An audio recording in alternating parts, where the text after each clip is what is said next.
Ora, muito boa noite a todos os nossos seguidores.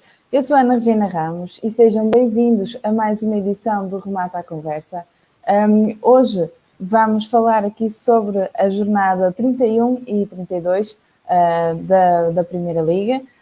Vamos falar sobre a prestação das equipas da região norte nesta competição, como é habitual, e teremos aqui o Eduardo Carvalho para fazer aqui a análise destas duas jornadas. Antes de começarmos aqui com este assunto, só dar nota da notícia que hoje foi oficializada, que o Porto vai receber a final da Champions. O Estádio do Dragão vai receber esta final. Esta competição, esta final estava pensada para a Turquia, mas como para ser na Turquia, em Istambul, mas como o país estava na lista vermelha, digamos assim, devido à pandemia do Reino Unido, foi decidido que Portugal é que iria receber esta final. Ora, e agora sim, depois destas novidades aqui para a região norte, vamos falar então sobre a prestação das equipas e para isso temos a querida Eduardo Carvalho. Olá, Eduardo. Olá, Ana, e um grande abraço a todos os que nos seguem, especialmente aos apaixonados por futebol, acima de todas as polémicas clubísticas. Olha, então, como eu referi, vamos falar aqui da jornada 31 e 32 vou começar por te perguntar em relação às três equipas da região que, à partida para esta ronda, estavam pior classificadas. Houve, então, o jogo entre Marítimo e Gil Vicente, com a vitória do Gil Vicente por 1-0. Depois também o Gil Vicente jogou com o Sporting de Braga, empatou a 1. E o Sporting de Braga jogou com o Paços de Ferreira, que também empatou a 1. E novamente um empate a uma bola, Paços de Ferreira e Marítimo. Como é que viste estes duelos? Portanto, tivemos aqui uma encruzilhada de duas jornadas para estas equipas, começando por esse Marítimo Gil Vicente, que foi um jogo pobre do ponto de vista da criatividade. Samuel Lino foi a única alteração no 11 das duas equipas, em absoluto. No caso, por troca com Pedro Marques, que até tem dado boa conta de si, e foi ele mesmo a conseguir o golo, o único golo da partida, aos 32 minutos, em contra-ataque, numa assistência de Vítor Carvalho, e ficou fechado o resultado desde cedo na partida. Os comandados de Ricardo Soares asseguraram muito bem defensivamente, e esta estratégia, no fundo, funcionaria, em teoria, funcionaria na perfeição, e acabou por acontecer perante uma equipa que não se sente confortável quando joga em ataque posicional. Tivemos também um Sporting de Braga, Paços de Ferreira. Novamente falando em equipas minhotas, passa aqui para o Sporting de Braga, o primeiro jogo do Sporting de Braga nesta dupla jornada, que era um duelo entre equipas que vão disputar a Liga Europa na próxima época. Pelo menos as qualificações, no caso do Paços de Ferreira, de forma direta no caso dos bracarenses. Várias alterações de parte a parte, com o Sporting de Braga a dominar, mas num futebol errático, pouco coordenado. A equipa acusa, nesta fase da época, um cansaço físico, mas sobretudo mental, e esse cansaço ficou bem patente neste jogo, apesar das alterações que também trouxeram pouco entrosamento entre os jogadores. Foram os pacientes a chegar ao golo inaugural, apesar desse domínio da equipa da casa. João Pedro finalizou de cabeça um canto de João Amaral, e adiantou então a equipa forasteira. À entrada para a etapa complementar, Carlos Carvalhal já tinha feito 4 substituições, 3 ao intervalo e uma cerca da meia hora de jogo, mas a verdade é que a equipa coletivamente não melhorou.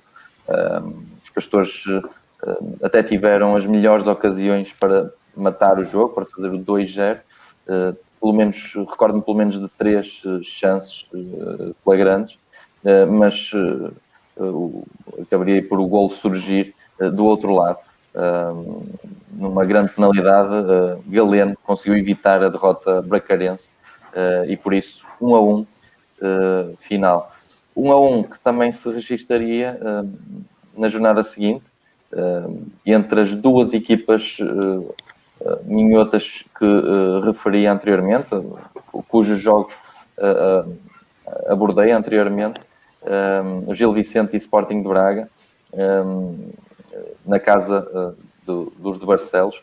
Mais uma vez, Ricardo Soares fez apenas uma alteração relativamente ao 11 anterior e, curiosamente, voltou a ser essa novidade, neste caso o Claude Gonçalves, que ocupou o lugar de Pedrinho a marcar. Foi uma curiosidade relativamente a estes jogos, esta dupla jornada da equipa de Barcelos. No Sporting de Braga, Galeno regressou à titularidade e fez a abertura para Esgaio, que proporcionou a assistência para o 1-0.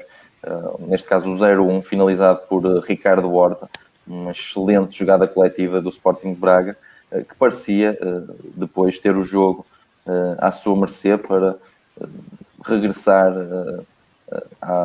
às boas exibições, uma exibição tranquila. A verdade é que, um pouco contra a corrente do jogo, Cláudio Gonçalves, como referi há pouco, empatou a partida, um remate à entrada da área, e a partir daí os arsenalistas tomaram completamente conta do jogo, dispuseram de várias oportunidades, a última das quais uma perdida clamorosa de Sporar, enquanto que os gilistas tiveram também uma grande oportunidade por Fujimoto, também na parte final da partida, mas o resultado manteve-se até a final, como consequência do desacerto bracarense e da boa organização defensiva da equipa barcelense, que assim consegue 4 pontos importantíssimos, bastando agora que pontue no próximo jogo para garantir a manutenção, e para o Sporting de Braga, 2 empates que sentenciam um 4º lugar final do campeonato nacional. Por fim, Passos de Ferreira, que tinha jogado com o Sporting de Braga na jornada 31, aqui na jornada 32 recebia o Marítimo, e foi uma primeira parte típica da época dos dois conjuntos. Os pacientes com um futebol ofensivo, assente na posse, alcançaram o golo cedo, aos 12 minutos, por Luís Carlos, numa sobra após um pontapé de canto. E os maritimistas, que, como tem acontecido desde a chegada de Júlio Velásquez, voltaram a ser ultra eficazes, a aproveitar a única chance de que dispuseram em toda a etapa inicial da partida, e a fazer o 1-1 num golo de facto muito oportuno, que deu esse empate final. No segundo tempo, os madeirenses melhoraram o seu contra-ataque, tornaram-se uma equipa mais perigosa. O jogo podia ter dependido para qualquer um dos lados, a toada manteve-se, mas o Passos de Ferreira, após dupla escorregadela do Vitória de Guimarães, garante o 5º lugar, que dá acesso às qualificações para a Liga Europa. Muito bem. Deixa-me só aqui fazer uma referência aos jogos. Vamos ter Boa Vista, que vai receber o Portimonense este sábado às 15h30. Também no sábado, mas mais tarde, às 20h30, o Rio Ave vai receber o Futebol Clube do Porto.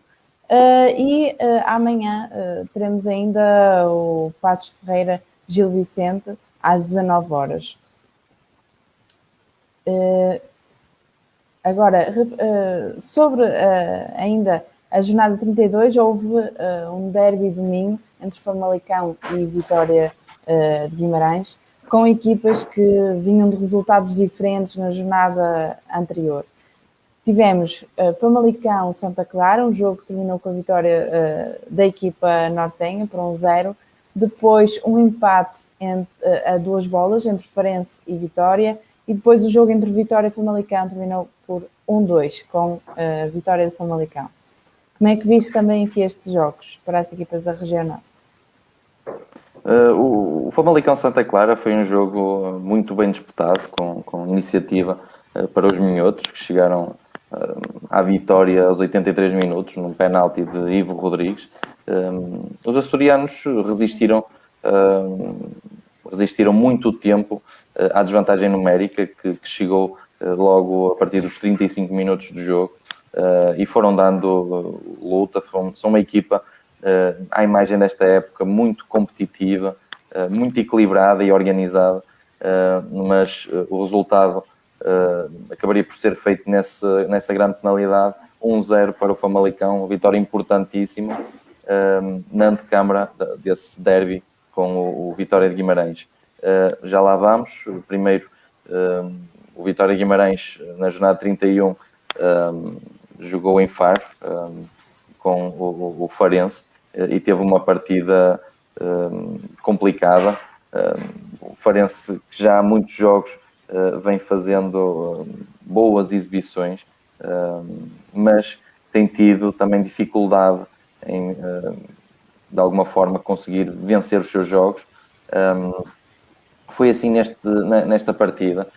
O Vitória adiantou-se no marcador por Rochinha, mas Pedro Henrique, que tem estado em bom plano nas últimas jornadas, tem subido de forma, conseguiu dar a volta ao marcador, primeiro aos 12 minutos e depois aos 27, bisou, e depois, com a expulsão de Suleiman, os vitorianos pareciam ter muita dificuldade para levar algum ponto sequer deste jogo. Poderia ser uma importante vitória para os algarvios. No entanto, Ricardo Quaresma, aos 91 minutos da partida, acabou por ser decisivo num lance de cabeça, um golo que não é muito habitual em Ricardo Quaresma. Fez até lembrar aquele gol que conseguiu no jogo frente à Croácia, no europeu, vencido pelos portugueses, porque não é muito habitual no extremo português. A verdade é que foi absolutamente crucial para salvar aqui a partida para os guimaranenses, e um empate precioso na luta pelo 6º lugar da tabela classificativa. Por fim, o Vitória recebia na jornada 32 o Famalicão, duelo emotivo entre minhotos. As duas equipas precisavam de ganhar.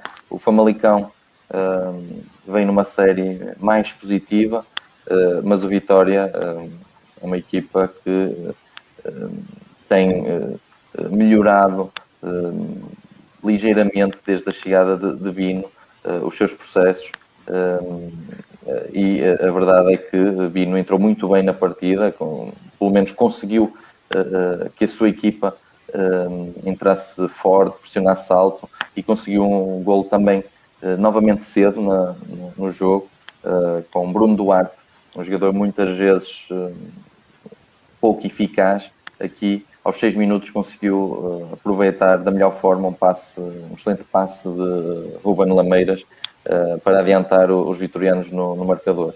No entanto, o futebol enleante dos famalicenses acabou por dar resultado. Construção apoiada desde os centrais,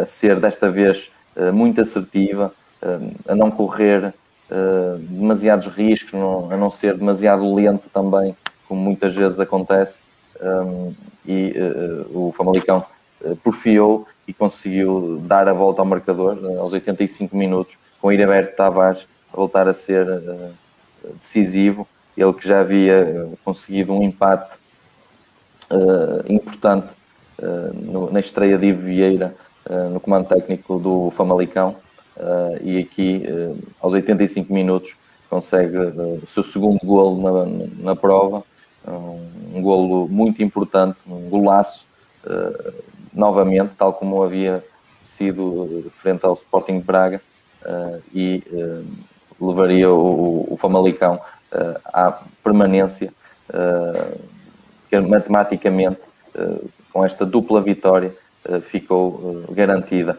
Para o Vitória de Guimarães, foi um ciclo com apenas um ponto obtido, e os vitorianos perderam aqui margem para os adversários na luta pela manutenção do 6º lugar da tabela classificativa. Muito bem. E aqui, lembrando dos jogos que vão decorrer com estas equipas, o Famalicão vai receber o Nacional da Madeira este domingo às 15 horas, e também no domingo, mas às 20, o Vitória vai à Madeira para defrontar o Marítimo, que ainda procura garantir a manutenção. E agora, relativamente ao Futebol Clube do Porto, que ficou definitivamente afastado da revalidação do título, mas deixou bem encaminhada a qualificação direta para a próxima Liga dos Campeões. E só fazer aqui nota que, entretanto, apesar de não ser da nossa zona de abrangência, já há campeão definido para esta época, que é o Sporting, como as notícias deram a conhecer nos últimos dias. Portanto, o Futebol Clube do Porto tinha aqui 2 jogos importantíssimos na sua luta pelos 2 primeiros lugares. A entrada para o jogo, esse clássico na Luz, o Futebol Clube do Porto ainda tinha chances de chegar ao título. Aliás, matematicamente, mesmo no segundo jogo, mesmo frente ao Farense, ainda era possível, mas uma vitória na Luz poderia criar uma pressão, uma última pressão para o Sporting na luta pelo título nacional. De qualquer forma, o Futebol Clube do Porto tinha que jogar com 2 resultados possíveis. O empate poderia ser um resultado interessante para segurar o segundo lugar da tabela classificativa, que é importantíssimo porque permite a entrada direta na Liga dos Campeões, e o Futebol Clube do Porto desde o primeiro minuto mostrou-se mais afoito, uma equipa mais decidida e mais objetiva no seu futebol. A verdade é que numa excelente jogada individual, Everton consegue aos 23 minutos adiantar os encarnados na partida, e depois o Benfica sentia-se confortável numa postura mais expectante, e nos seus ataques rápidos, muito bem gizados por Rafa, também Everton, são jogadores com grande capacidade nessa matriz de jogo. A verdade é que o Benfica não foi criando grandes oportunidades para aumentar a vantagem, e o Futebol Clube do Porto intensificou esse domínio, foi criando algumas oportunidades. Na segunda parte, algumas mexidas foram também dando uma energia adicional aos Dragões, que acabaram por chegar ao empate por Mateus Uribe, num excelente remate já dentro da área, um remate bem colocado e forte e colocado, que permitiu o empate aos 75 minutos, e a partir daí, de uma forma um pouco surpreendente, não diria totalmente surpreendente, porque no fundo faz um pouco parte do ADN do Futebol Clube do Porto, procurar sempre a vitória, mas a verdade é que os Dragões partiram completamente o jogo, com os sinais de Sérgio Conceição a partir do banco. Foram vários jogadores ofensivos lançados na parte final da partida. Foram retirados, foi retirado Zaidu, foi retirado Sérgio Oliveira e foi sempre colocado mais um elemento ofensivo, até que o Benfica teve oportunidades para desequilibrar, aproveitar a manta destapada na defensiva portista e desequilibrar o jogo a seu favor. Houve um lance em que depois foi marcada a grande penalidade e foi anulada pelo VAR na parte final da partida, já depois de, ainda na primeira parte, ter acontecido algo semelhante, mas aqui, beneficiando desse espaço na profundidade concedida pelo Futebol Clube do Porto, e depois também um golo anulado a Pizzi, mesmo ao cair do pano, quando o Futebol Clube do Porto atacava com tudo. O Benfica aproveitava muito bem, nesta altura, já não tanto o ataque rápido, mas sim o contra-ataque, e podia ter decidido o jogo a seu favor, o que seria, olhando ao jogo jogado, algo injusto, mas foi se calhar até o que esteve mais próximo de acontecer em termos de oportunidades até o final. O Futebol Clube do Porto foi se cercando sempre com relativo perigo da área benfiquista, um caudal ofensivo forte, mas sem muitas oportunidades, pelo menos sem oportunidades flagrantíssimas de chegar ao 2-1, e por isso 1-1 final, que acaba por ser um resultado, um mal menor para o Futebol Clube do Porto, que deixaria o campeonato meramente para confirmar matematicamente esse título para o Sporting na jornada seguinte, mas que mantinha a margem de 4 pontos à melhor sobre o Benfica na luta pelo segundo lugar. Depois, frente ao Farense, previa-se um jogo novamente difícil, porque estamos a falar de uma equipa, como há pouco referi, tem feito bons jogos, apesar dos resultados nem sempre acompanharem essas boas exibições, e que particularmente contra os grandes do futebol português tem complicado muito a vida, e só por manifesta infelicidade não levou pontos, por exemplo, nos jogos contra o Sporting e até no jogo contra o Benfica e contra o Futebol Clube do Porto em Faro.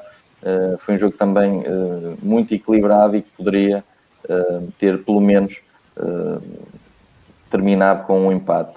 A verdade é que nesta partida o Futebol Clube do Porto entrou muito solto. Animicamente a equipa pareceu recuperada, pareceu revitalizada, e as coisas também ficaram mais fáceis logo aos 6 minutos, com uma grande penalidade convertida por Mehdi Taremi, ele que visaria mais tarde em golos e em assistências. Houve golos para todos os gostos. Tony Martínez voltou a marcar, um jogador que deixou nesta reta final promessa de uma próxima época ser uma opção mais válida para Sérgio Conceição. Luís Dias voltou também a marcar aos 20 minutos da partida, e o resultado foi-se avolumando até ao 5-0, que João Mário concretizou aos 84 minutos. O Farense conseguiu ainda um golo, o golo de honra por Licá aos 89 minutos, fruto de um desentendimento entre Diogo Leite e Marquezine. Licá acreditou, pressionou, teve muito mérito na recuperação, que lhe permitiu ficar isolado e apenas teve que levar a bola até à baliza para o 5-1 final. Uma goleada num jogo sem grande história, um jogo completamente dominado e controlado pelo Futebol Clube do Porto, que também se viu com vantagem numérica desde dos 29 minutos, desde mais ou menos da meia hora de jogo, portanto tudo foi saindo de feição ao Futebol Clube do Porto, vitória tranquila e os Dragões muito perto de garantir o segundo lugar da tabela classificativa, depois de verem o título a fugir para o Sporting Clube de Portugal. Muito bem. E aqui o Futebol Clube do Porto, como eu referi há pouco, vai deslocar-se a Vila do Conde para defrontar o Rio Ave de Miguel Cardoso. Depois deixa-me só aqui retomar, penso que faltava aqui um jogo, referiz aqui um jogo que é o Moreirense, o jogo do Moreirense. Podes só retomar aqui para não perdermos aqui nenhuma equipa, para o comentário ficar completo. O jogo, o Moreirense que jogou na segunda-feira com o Portimonense e na jornada 32 e na jornada 31 jogou com o Nacional. Sim, relativamente a esse Moreirense Nacional, foi um jogo emocionante e aberto entre duas equipas a quem só a vitória interessava. Os cónegos, por filosofia do seu treinador, jogam sempre assim, jogam sempre pelo espetáculo, pela busca da vitória, sobretudo perante equipas do meio da tabela para baixo, e também pelo sonho ainda de chegar ao 6º lugar, teriam também que vencer, ou pelo menos seria importante vencer para fazer uma aproximação rápida nesta reta final do campeonato. Por outro lado, os nacionalistas também precisavam de vencer na tentativa de fugir à provável descida de divisão. Os dois primeiros golos da partida surgiram na sequência de bolas paradas para ambas as partes. Os visitantes, Nacional, estiveram 2 vezes em vantagem, mas apesar da melhoria competitiva que trouxeram para este jogo, sobretudo na pressão, na eficácia ofensiva, um pouco a lembrar o jogo com o Vitória de Guimarães em casa, mas apesar disso não conseguiram segurar defensivamente, e os cónegos foram conseguindo empatar sempre a partida. Primeiro, de bola parada, Ferraresi consegue esse empate, e depois, já na parte final da partida, foi Franco a chegar ao golo do empate, depois do Nacional se ter adiantado novamente no marcador. Por isso, foram 2 partidas que o Nacional, aliás, que o Moreirense tinha que vencer para aproveitar a escorregadela de Vitória de Guimarães, não conseguiu. No entanto, o empate foi um mal menor, permitiu pelo menos pontuar, e depois o jogo seguinte seria sim decisivo. Se a equipa não conseguisse a vitória, aí ficaria quase garantido que não chegaria ao 6º lugar. A verdade é que o Moreirense, frente ao Portimonense, no Algarve, teve noção disso desde o início e exerceu um domínio territorial ainda mais forte. Foram, curiosamente, os algarvios a adiantar-se no marcador, num lance, numa grande penalidade convertida por Fabrício, e nesse adiantar do marcador, as coisas pareciam estar a ser injustas, mas também a saírem à feição do Portimonense, que uma equipa mais talhada para o contra-ataque, e que parecia ter aqui o jogo à sua feição. A verdade é que os contra-ataques que foi tendo, as oportunidades de contra-ataque de que foi dispondo a partir desse gol, dessa vantagem, não foram aproveitadas da melhor forma. Muitas vezes a equipa pareceu algo displicente em jogo, sobretudo no capítulo ofensivo, e os cónegos deram a volta ao marcador. Primeiro Ferraresi novamente a empatar na primeira parte, e nota para este central que marca há 3 jogos consecutivos, tem sido decisivo nesta ponta final da equipa do Moreirense. E depois foi em ataque rápido, curiosamente, que os cónegos consumaram a reviravolta. Um excelente golpe de cabeça de Franco, a passe de Abdul Conté, ele que tinha cometido o penalti que deu 1-0 para o Portimonense, aqui redimiu-se do penalti cometido, e por isso chegou-se ao 1-2 final. O resultado castigou a postura demasiado passiva da equipa de Portimão. Pelo contrário, o Moreirense aproxima-se do Vitória, estando agora a 2 pontos do rival, na luta pelo acesso à UEFA Conference League. Muito bem. Faltou também aqui referirmos sobre o Boa Vista e o Rio Ave. O Boa Vista que empatou com o Tondela por uma bola, e depois o jogo que decidiu, no fundo, o campeão desta competição, o Sporting Boa Vista, que terminou por 1-0 para o Sporting, e também Rio Ave. O Rio Ave também jogou com o Sporting, perdeu por 2-0, e o Santa Clara também jogou com o Rio Ave e venceu por 1-0. Como é que viste também estes jogos? Antes de mais, só dar aqui conta de um lapso. Há pouco referi no jogo no Moreirense Nacional que o segundo golo dos cónegos tinha sido tinha sido obtido por André Luiz, aliás, por Franco, mas foi André Luiz converter esse 2-2 final. Franco marcou sim neste segundo jogo, como dei conta, aí de forma acertada, fazendo o 2-1 que deu a vitória ao Moreirense no terreno do Portimonense.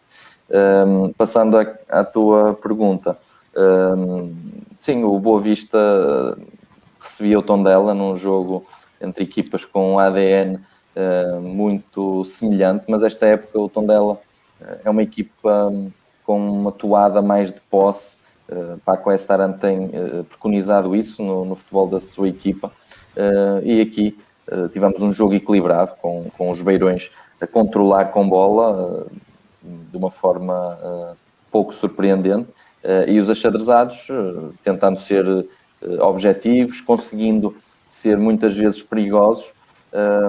A verdade é que o resultado só se desfez, esse 0-0, esse nulo, no último quarto de hora, pelos inevitáveis Mário Gonzalez e Elis. O avançado espanhol do Tondela melhorou quando passou a atuar isolado na frente de ataque. Ele contou com a parceria de Stricali de início nesta partida, uma surpresa do treinador tondelense. Quanto a Elis, fez mais um jogo incansável e conseguiu depois empatar a partida, fazendo uso do seu instinto finalizador para aparecer muito bem no sítio certo, a finalizar, a marcar, após grande trabalho e cruzamento de Nathan Santos, que tinha entrado para a lateral direita dos achadrezados. Tivemos também na jornada 31 um Rio Ave Sporting, que foi um dos melhores jogos dos Leões nesta época, no capítulo ofensivo, com excelentes jogadas associativas. Kieszek, o guarda-redes do Rio Ave, terá sido a figura da partida. Ele foi adiando o golo mais que pôde.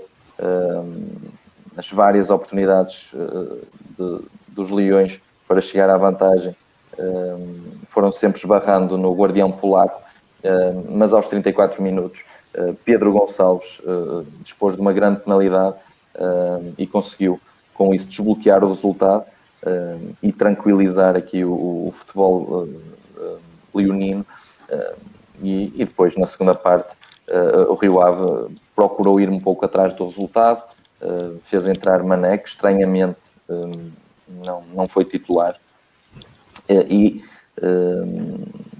Miguel Cardoso acabou também por reajustar um pouco a sua organização defensiva e melhorar na contenção do caudal atacante adversário.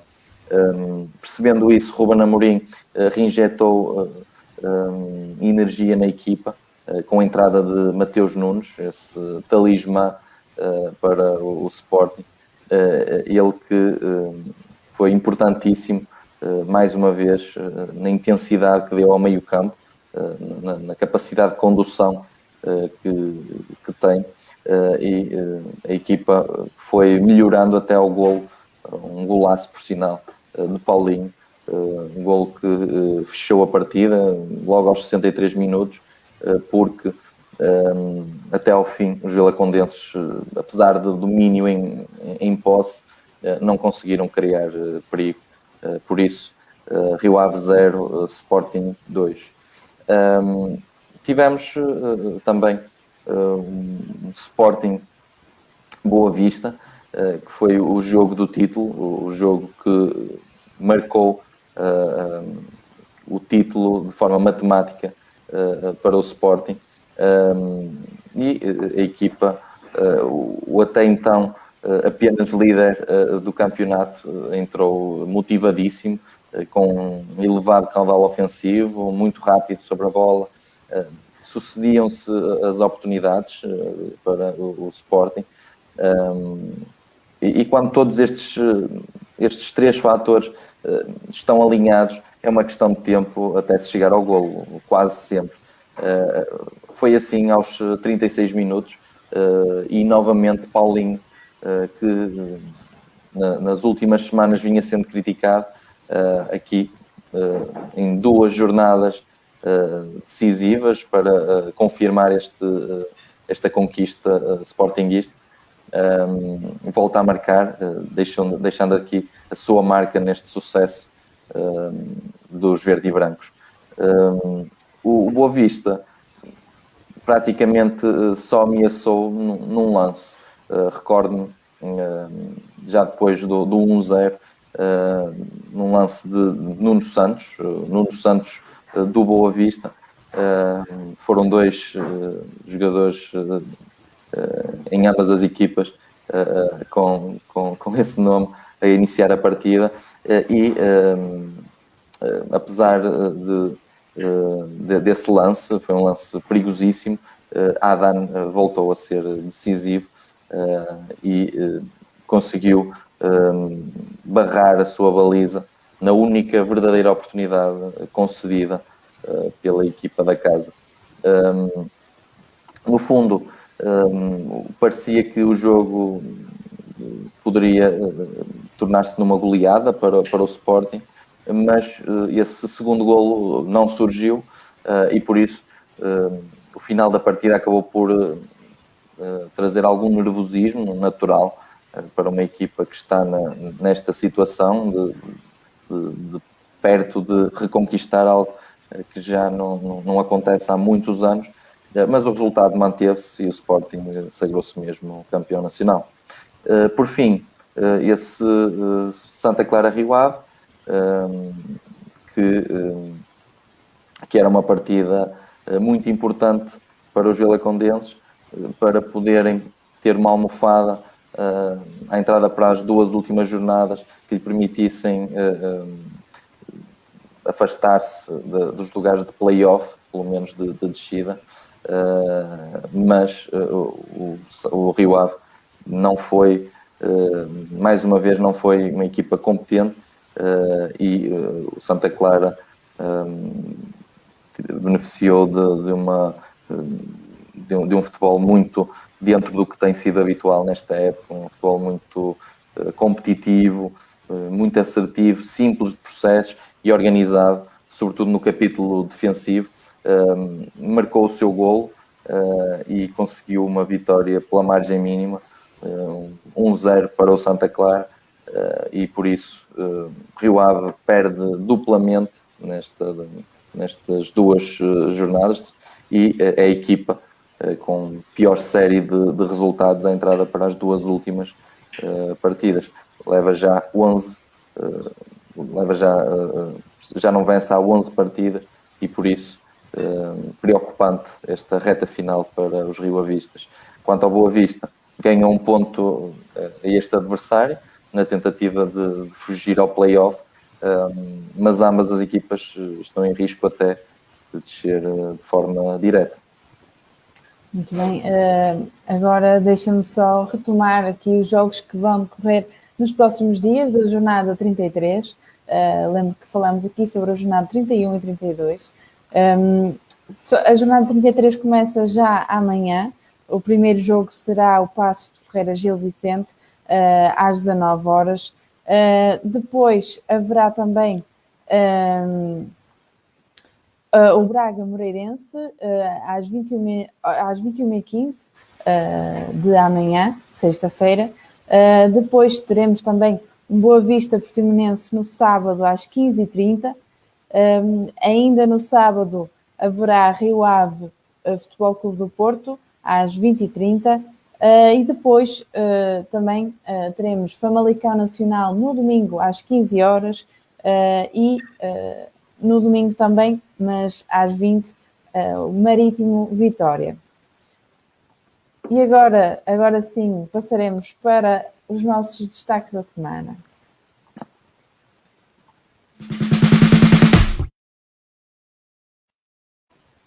Ora então, Eduardo, queria saber qual é que é o teu remate de trivela, o teu remate ao ângulo, começando se calhar pelo remate de trivela.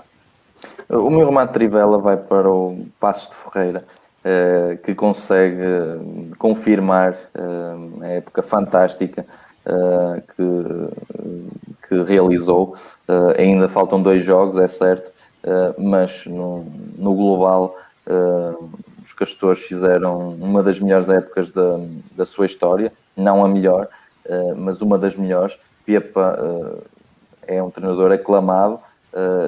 Foi bonito o que se viu na conferência de imprensa, em que o presidente esteve ao lado do treinador, mesmo perante a perspectiva da sua saída a custo zero no final da época, e por isso Paços de Ferreira é uma equipa exemplar esta temporada.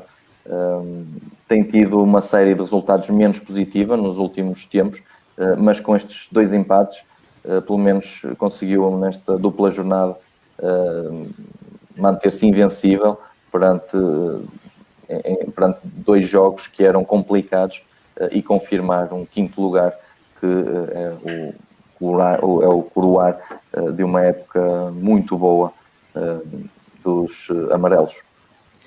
E quanto ao teu remate ao ângulo? O meu remate ao ângulo vai para outra equipa que consegue os seus objetivos na jornada, ao final desta jornada 32, que é o Famalicão, vencendo o Vitória de Guimarães nesse derby minhoto. Conseguiu garantir matematicamente a manutenção, porque o Boa Vista já está a mais do que os 6 pontos que estarão em disputa nas últimas 2 jornadas da Liga NOS. Um excelente trabalho de Ivo Vieira, que fez aquilo que tem que ser feito, sobretudo quando se pega numa equipa a meio da época: simplificar processos, solidificar um 11-13 base, ou seja, variando poucos jogadores entre 11 iniciais, e consolidar os processos de jogo da equipa para se tornar mais eficaz. Foi isso que o Vieira fez. Expectativa para perceber se o treinador continua na próxima temporada.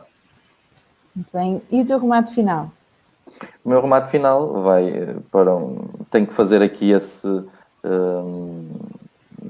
exceção de mencionar aqui o Sporting, que é um campeão que acaba por ser merecido. É uma equipa a equipa que foi mais competente na figura do seu treinador, foi muito inteligente na forma como montou a base estrutural da equipa. O trio de centrais foi uma boa ideia, mesmo quando muitos dizem que é mais complicado treinar uma defesa a 3, a verdade é que Ruben Amorim provou que quando não se tem grandes unidades, grandes individualidades no capítulo defensivo, muitas vezes é aconselhável jogar com uma defesa a 3. É também, no fundo, a forma como o Ruben Amorim sempre tem preconizado a estrutura tática das suas equipas, é verdade, mas adequou-se na perfeição a este Sporting, a jogadores como Coates, que cresceram a olhos vistos, né, neste sistema, e também a forma como, não sei se responsabilidade total do treinador ou do seu diretor desportivo, o Viana, eventualmente do seu presidente, a contratação dos jogadores foi clínica, foi muito criteriosa, olhou sobretudo ao mercado nacional, aposta nos jovens, um bom equilíbrio com a experiência também, porque não é só uma equipa de jovens, esse 11 habitual do Sporting, é preciso atentar a isso, mas tudo foi bem feito e, por fim, a gestão física e anímica dos jogadores foi a roçar a perfeição por parte do treinador leonino, muito superior, na minha opinião, aos dois principais rivais, na forma como vai mantendo toda a equipa pronta e vai premiando, sobretudo, a performance, o rendimento dos jogadores entre os jogos que realizam. Por isso, excelente trabalho de Ruben Amorim e do Sporting em geral, e por isso Sporting campeão nacional. Bem, Eduardo, a nós resta-nos dizer que voltamos numa próxima edição. O campeonato está quase a acabar, mas as edições do Remata à Conversa vão continuar, por isso estejam atentos aí desse lado. Obrigada, Eduardo, pelos teus comentários, mais uma vez, e nós relembramos sempre que teremos sempre disponível no nosso canal do YouTube e nas nossas redes sociais, no nosso IGTV, as edições anteriores do Remata à Conversa. Se quiserem assistir, também estão disponíveis em jornalreferência.pt, o nosso site, onde podem encontrar outros conteúdos informativos sobre a região norte. Por isso, passem por lá e visitem-nos. E resta-me dizer obrigada por estarem desse lado e até à próxima edição.